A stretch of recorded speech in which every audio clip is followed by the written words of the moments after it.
Bonjour, je suis Laurent Hériou, conseiller du président de la FFVE. Je vais vous parler du partenariat que nous avons avec Peter Auto, dans le cadre du Mans Classique notamment, pour organiser des expositions à thème. En 2012, nous avions fait une exposition sur la route et les équipages, les véhicules qui auraient été susceptibles de se rendre au Mans en 1952. En 2014, on a fait une exposition sur la carrosserie française. En 2016, nous avons fait une exposition sur les transporteurs de course avec l'écurie Écosse, le Cobra, les deux Ferrari, etc. Et cette année, nous avons le grand plaisir de faire une exposition dédiée à la compétition avec 24 mécaniques power à la mécanique aux 1600 victoires.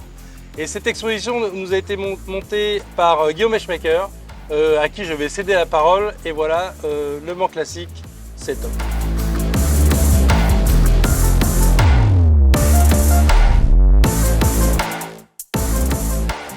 Guillaume, quand on monte une exposition comme ça, il y a toujours un petit détail, un petit grain de sable. Raconte-nous juste une anecdote. On a eu des autos en fin de restauration où on a eu un problème de ponctualité au niveau des différents intervenants, des autos qui n'ont pas pu être là. Ouais. D'autres où toute la logistique était prête et on s'est retrouvé avec un souci de transport à gérer au dernier moment.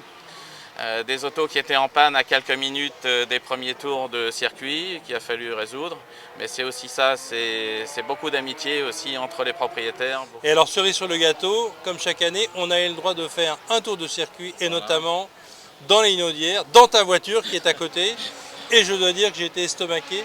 Tu m'as dit, écoute, on prend 7000 tours, quoi. Ça, c'était vraiment très agréable. Ça a permis un petit peu à certaines personnes qui ont finalisé leur restauration à 48 heures du premier jour de l'événement, de rouler sur le Inaudière et pour faire certains rodages aux alentours de 150 km/h sur le Inaudière. C'était plutôt agréable.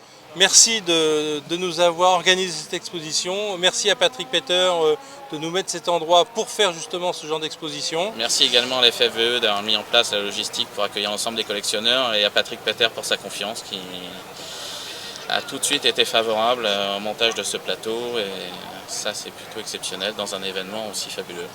Parfait, et on pense déjà à l'année prochaine. Voilà, l'année prochaine, c'est le centenaire des 24 heures.